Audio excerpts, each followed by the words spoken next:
4월 위기설이 왜 터졌는지, 그리고 그 4월 위기설이 정점이 언제였었는지를 명확히 봐야 됩니다. 이게 보궐선거였었어요. 네, 보궐선거를 목적에 두고 선거 맞춤용 기획이다. 북풍이었는데 이것은 구체적으로 어느 지역, 어느 세대별로 가장 강하게 타격을 먹었냐면 카톡에서 떠돌아다니는 4월 위기설이었단 말이에요. 그 어떤 매체에서 나오지 않았어요. 별로 받은 바가 없어요. 4월 위기설인데 그러면 전쟁이 가능한가? 라는 측면에서 찌라시가 얘기를 했는데 사실은 한반도에서는 제 주장은요. 어떤 국가도 전쟁을 일으킬 수 없습니다. 지금 제가 조사를 해보니까 지금 조립된 핵탄두가 중국이 2100개예요. 그다음에 러시아가 1600개고요. 전쟁이 발생이 되면 4100개가 동시에 조립이 됩니다. 그다음에 북한이 19개가 보유되어 있고요. 일본이 비상사태 9000개 정도의 핵탄두를 만들 수 있어요. 소형 핵탄두를. 이 정도이면요. 지구를 반으로 쪼갤 만큼의 핵탄두가 한반도에 집중되어 있어요.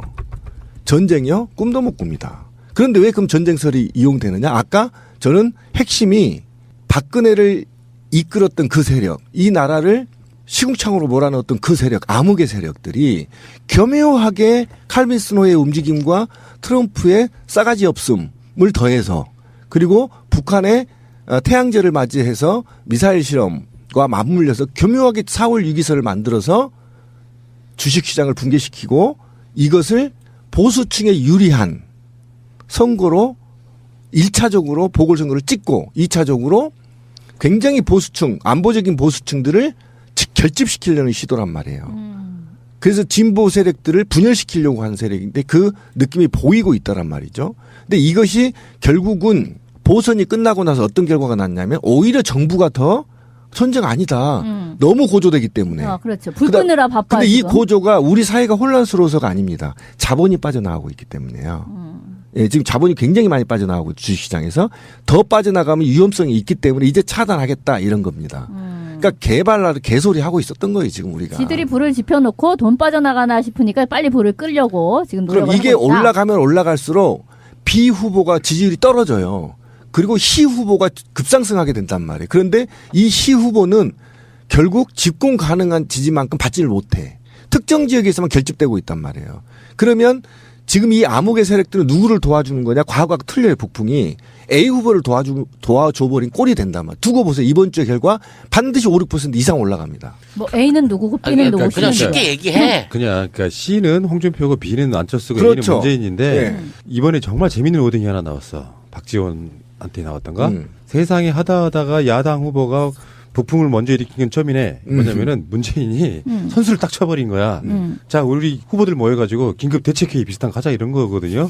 그러니까 기가 막힌 한수였죠. 신의 한수. 되게 황당히 하면서 자기 스스로가 이제 사실상 여당 후보 같은 그런 역할을 한 거예요. 그 부분은 정말 시기적절했다고. 예, 신의 한수였고요. 더 이상 북풍 안 들어온다. 뭐 그리고 방어적으로 나올 줄 알았더니만 오히려 공세적으로 자 받고 콜. 자 위기면 그럼 어떡할 건데 이러니까 오히려 더.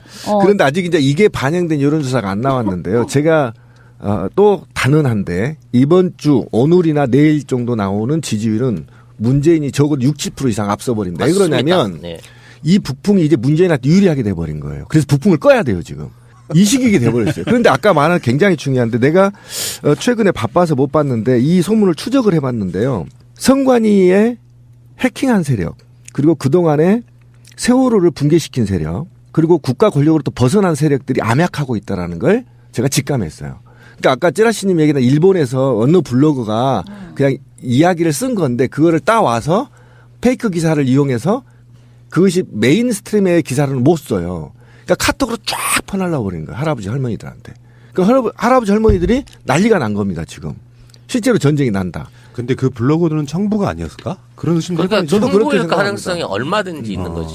그리고 그렇게 친절하게 내용을 왜냐면 그 사람이 유명 블로거도 아닌데 내용을 친절하게 옮겨다가 확산을 해주는 게 친박 관련 방송 인터넷 방송이었다고 하니까 결국은 이 모든 게 홍준표한테 밀어보려고 한 거지. 근데 이게 이제 본격화되고 사람들이 이거에 대해서 관심을 가지기 시작하니까 사람들의 심리 속에서는 뭔가 안정감 있고 지금에 있는 거를 해결해 줄 수 있는 세력은 좀 준비돼 있는 문재인이 아닌가라는 식으로 엉뚱한 방향으로 지지율이 쏟아지는 게 보인 거고 이거는 결국은 홍준표가 5의 이득을 봤다고 하면 문재인도 5의 이득을 받고 그 10은 다 안철수한테서 나온 거라고 봐야 되는 거라. 굉장히 안 좋은 거니까 우리 애청자분들 앞으로 전쟁설 얘기하면 라면으로 입주댕이를 때려버리세요. 그러니까 박지원이 문재인을 공격한 거예요. 네. 무슨 부풍 야당 먼저 나오는 게 어딨냐.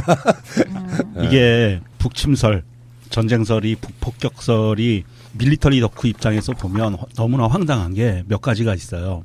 첫 번째는 우리나라가 이남에 들어와 있는 미군이 3만 명 정도 되고요. 그 외에 일반인, 민간인들이 15만 명 정도가 돼요. 그래서 미국은 한반도 유사시에 대해서 이 사람들을 미군 군속과 일반인들을 대피시키는 훈련을 시나리오를 항상 갖고 있거든요. 매년 하죠, 매년. 네, 훈련을 준비하고 있는데 15만 명이 동시에 대피하려면은요.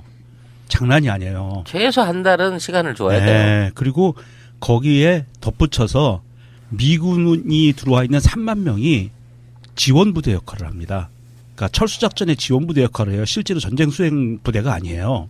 그러면 미군이 항공모함으로 와서 구축함하고 같이 와서 북한을 폭격을 한다고 했을 때 그 항공모함 군단, 그 항공모함이 갖고 있는 그 전력들이 북한을 한 달, 두 달 폭격할 수 있는 전력이 안 돼요. 거의 몇 번밖에 폭격을 못 해요. 그런데 중요한 핵심은 북한은 지금 미사일 발사대가 궤도 차량으로 해서 이동형이에요.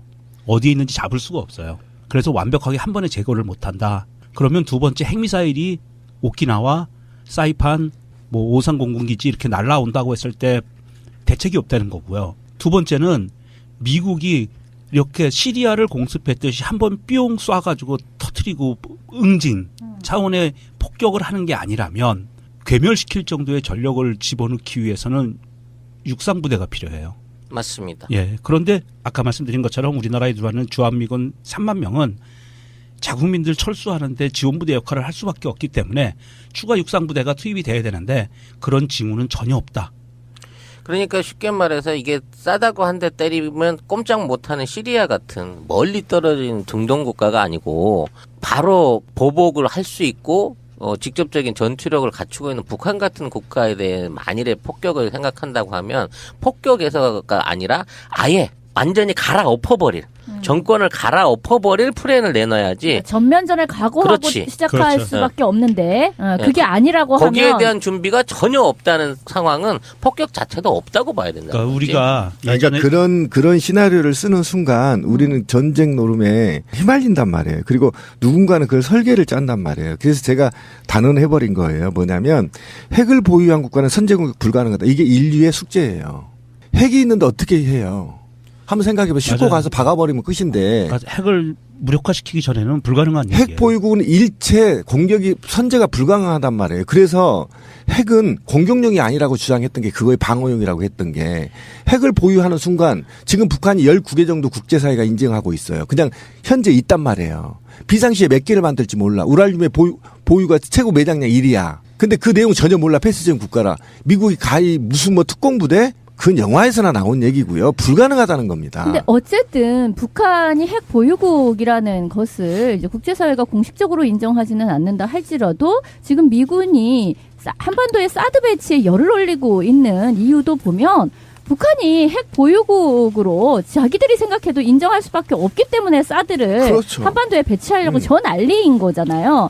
근데 전체적으로 보았을 때 그렇다면 북한이 핵 보유국이라는 것을 미군도 인지하고 있는 인정하고 있는 상황이라고 한다면 미군 입장에서 북한을 지금 말씀하신 것처럼 굉장한 위험 부담을 가지고서 폭격을 할 이유는 없는 거예요. 오히려 어떤 북한을 핵 보유국으로 인정하는 암묵적으로 인정하는 선상에서 북미 조약의 방향으로 가면서 사실은 북한과 중국의 관계를 뭔가 이간시켜내는, 그러니까 떨어뜨려 내면서 자기들 쪽으로 끌어올려는 방식의 외교전을 펼치는 것이 미국 입장에서도 훨씬 더 유리할 수 있는 거죠. 그렇죠. 자, 마지막으로 정리를 하자면 북한이 지금 칼빈 스노우를 신경 써서 그러는 게 아니라 15일 날짜로 이제 태양절이라서 김일성 탄생 105주년 기념식을 해요. 근데 4월 15일이 예. 김일성 탄생일인 예. 거예요? 예. 근데 거기에 맞춰서 지금 외신 기자들을 엄청나게 많이 평양으로 불러들였어요. 근데 이 사람들 체류 일정을 특이하게 일주일을 더 잡아서 22일까지 잡아서 불러들였단 말이야. 그러니까 15일 이후에 22일까지 북한이 뭔가 깜짝 쇼를 할 가능성이 높아요. 그러니까 실제로 북한 당국자가 기자들한테 그런 얘기를 예. 했어요. 대단한 거 이번에 한번 보여줄게 기대해. 지금 그러고 있는 거거든. 뭐 불꽃놀이라도 하나? 그러니까 그 사람들한테 실제 북한의 핵시설을 공개를 하든가 아니면 테러원 형태의 ICBM을 공개를 하든가 뭔가 깜짝쇼를 할 준비를 하고 있기 때문에 이제 요 15일 전후로 하는 일주일이 북한이 전 세계에 던지는 메시지를 보게 될 것이고 거기에 맞춰가지고 15일 이후에 북한과 어떤 일본 또 미국이 참여해 있는 중국까지 같이 참여하는 한국만 빠진 사자회담이 이루어질 공산이 있다라는 게 지금의 이제 할 수 있는 유일한 팩트입니다. 예, 뭐 빨리 통일이 돼야 됩니다. 그러면은 뭐 이런 얘기가 안 나.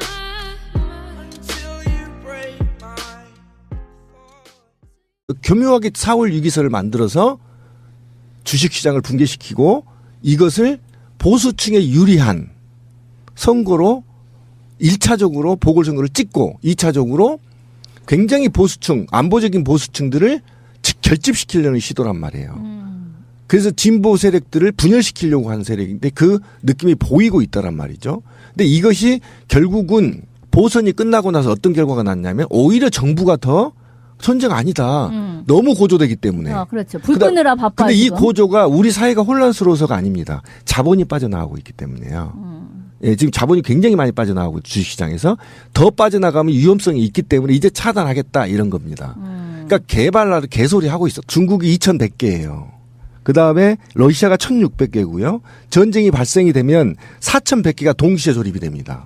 그 다음에 북한이 19개가 보유되어 있고요. 일본이 비상사태 9,000개 정도의 핵탄두를 만들 수 있어요. 소형 핵탄두를. 이 정도이면요. 지구를 반으로 쪼갤 만큼의 핵탄두가 한반도에 집중되어 있어요.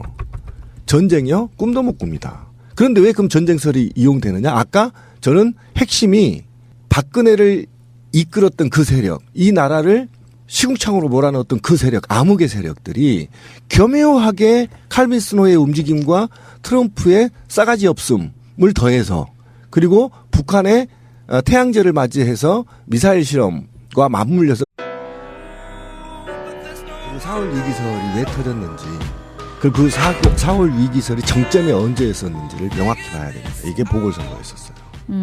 네, 보궐선거를 목적에 두고 선거 맞춤용 북풍 맞춤용 기획이다? 북풍이었는데 이것은 구체적으로 어느 지역 어느 세대별로 가장 강하게 타격을 먹었냐면 카톡에서 떠돌아다니는 4월 위기설이었단 말이에요. 그 어떤 매체에서 나오지 않았어요. 별로 받은 바가 없어요. 4월 위기설인데 그러면 전쟁이 가능한가? 라는 측면에서 찌라시가 얘기를 했는데 사실은 한반도에서는 제 주장은요. 어떤 국가도 전쟁을 일으킬 수 없습니다. 지금 제가 조사를 해보니까 지금 조립된 핵탄두가 슛을 딱 쳐버린 거야. 자, 우리 후보들 모여가지고 긴급 대책회의 비슷한 거 하자 이런 거거든요. 그러니까 기가 막힌 한수였죠. 신의 한수. 되게 황당히 하면서 자기 스스로가 이제 사실상 여당 후보 같은 그런 역할을 한 거예요. 그 부분은 정말 시기적절했다고. 예, 신의 한수였고요. 더 이상 부품 안 들어온다. 뭐 그리고 이런 거. 방어적으로 나올 줄 알았더니만 오히려 공세적으로 자 받고 콜. 자 위기면 그럼 어떡할 건데 이제 이러니까 오히려 더 그런데 아직 이제 이게 반영된 여론조사가 안 나왔는데요. 제가 또 단언한데 이번 주 오늘이나 내일 정도 나오는 지지율은 문재인이 적어도 60% 이상 앞서버립니다. 왜 그러냐면 네. 이 북풍이 이제 문재인한테 유리하게 돼버린 거예요. 그래서 북풍을 꺼야 돼요 지금. 이 시기게 돼버렸어요. 그런데 아까 말한 굉장히 중요한데 내가 최근에 봤던 거예요 지금 우리가. 지들이 불을 지펴놓고 돈 빠져나가나 싶으니까 빨리 불을 끌려고 지금 노력을 그럼 이게 하고 있다. 올라가면 올라갈수록 비 후보가 지지율이 떨어져요. 그리고 시 후보가 급상승하게 된단 말이에요. 그런데 이 시 후보는 결국 집권 가능한 지지만큼 받지를 못해. 특정 지역에서만 결집되고 있단 말이에요. 그러면 지금 이 암흑의 세력들은 누구를 도와주는 거냐? 과거와 틀려요, 북풍이. A 후보를 도와줘버린 꼴이 된다면. 두고 보세요. 이번 주의 결과 반드시 5, 6% 이상 올라갑니다. 뭐 A는 누구고 B는 누구고 그냥 쉽게 얘기해. 그냥 그러니까 C는 홍준표고 B는 안철수고 그렇죠. A는 문재인인데 네. 이번에 정말 재밌는 오딩이 하나 나왔어. 박지원한테 나왔던가. 세상에 하다가 야당 후보가 북풍을 먼저 일으킨 건 처음이네. 뭐냐면은 문재인이